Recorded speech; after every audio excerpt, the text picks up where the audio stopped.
السلام علیکم، ادارہ نیوز کے ساتھ میں ہوں میرانگر۔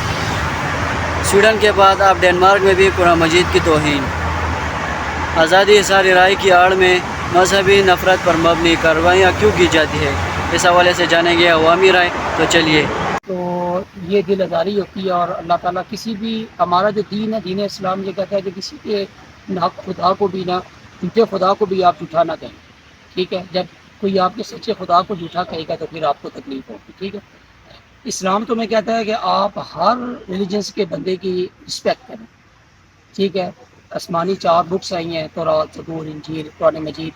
تو جیسے قرآن مجید کے ماننے والے پچھلی 3 بک کو بھی ان کو بھی رسپیکٹ کرتے ہیں، اور ان کو بھی اتنی ہی اہمیت ہے، ٹھیک ہے، جتنی کہ قرآن مجید کی ہے۔ لیکن قرآن مجید کے بعد اللہ تعالیٰ فرماتے ہیں کہ یہ جو بک آئی ہے یہ آخری کتاب ہے، اس میں انسان کی فلاح کے لیے اور انسان کے معاملات اور زندگی گزارنے کے لیے، دنیا میں رہنے کا طریقہ کار اور یہ ساری چیزیں اس بک میں بتائی گئی۔ خدا را ان کو چاہیے کہ یہ کوئی ایسا کام نہ کرے جس سے ان مسلمانوں کی دل آزاری ہو۔ قرآن پاک کی جو دوبارہ پیغام کی ہے اس کے بارے میں یہ غیر مسلم جو ہے مسلمانوں کے ایمان کو چیک کرتے ہیں کہ آیا کہ ان کے اندر ایمان کتنا ہے۔ اگر ہمارے اندر غیرت ہو نا، تھوڑی بہت بھی غیرت ہو، تو سویڈن کے جو ہے جتنے بھی مسلمان ہیں ان کو چھوڑ دینا چاہیے، ان سے پہلے ختم کر دینا چاہیے، کیونکہ یہ ہمارے ایمان کا تقاضا ہے، ہمارے ایمان کو جو اتارنے والی بات ہے۔ لہٰذا حکومت پاکستان سے ہم اپیل کرتے ہیں کہ سویڈن کے جتنے بھی مسلمان ہیں ان کو ترک کر دیں۔ اور بسم اللہ الرحمن الرحیم۔ تمام امت مسلمہ سے گزارش ہے کہ جہاں بھی کوئی بےحرمتی ہوتی ہے تو تمام مل کے اس کا بائیکاٹ کیا کریں، اور اس کے ساتھ معاشی پابندیاں بھی لگنی چاہیے۔ اگر امریکہ پابندیاں لگا سکتا ہے تو وہ اسی کیوں نہیں لگا سکتی؟ ایسے ملک ہیں جو یہاں پہ باقاعدہ طور پہ حکومت منظم طریقے سے ایک بےحرمتی کرتی ہے، چاہے کسی مذہب کی، چاہے کسی اخلاقیات سے جڑی ہوئی ایسی حرکت کرتی ہے، اس پہ معاشی پابندیاں، تیل، آئل، اس طرح ہم پابندیاں کیوں نہیں لگاتے؟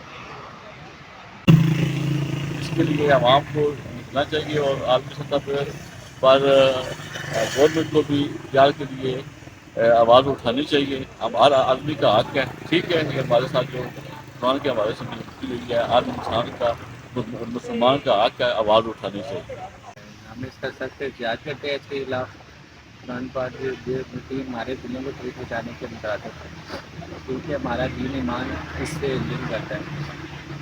تو اس طرح کی حرکتیں کہ ان کو روکا جائے اور ان پہ کوئی ایسا اچھا سا لائے عمل بنانا چاہیے تاکہ اس طرح کی یہ جرت نہ کر سکے، آئے روز اس طرح کے واقعات رونما ہوتے ہیں۔ قرآن پاک کی دوبارہ عالمی سطح پہ حرمتی کی گئی ہے سویڈن میں اور ڈنمارک میں۔ یہ پاکستان اور خاص طور پر عالمی برادری کو چاہیے، مسلمان برادری کو، کہ اس کی عالمی سطح پہ قانون بنانے کے لیے کوئی کوشش کرنی چاہیے۔ OIC کے اجلاس بلا کے پرزور مذمت کرنی چاہیے کہ آئندہ کے بعد اس طرح کے مسلمانوں کی دل آزاری نہ ہو۔ یہ جو ابھی قرآن پاک کی دوبارہ بے حرمتی ہوئی ہے، اس کی پرزور مذمت کرتے ہیں، اور ہم چاہتے ہیں کہ عالمی سطح پہ آواز اٹھائی جائے اور اس کے خلاف جو ہے وہ احتجاج کیا جائے۔ جو قرآن پاک کی بے حرمتی ہوئی ہے عالم اسلام میں، اس کا بڑا رنج و تشویش پائی جاتی ہے، اور اس میں تمام مسلمانوں کو متحد ہونا چاہیے۔ ایسی قوتوں کے خلاف جو بار بار ایسی توہین امیز اور مسلمانوں کی جو اذیت دیتے ہیں، ٹھیک ہے، تو اس کے لیے ہمیں ساتھ متحد ہونا چاہیے۔ اور سویڈن جیسے واقعات ہمارے اپنے کوتاہیوں کی وجہ سے ہوتی ہے۔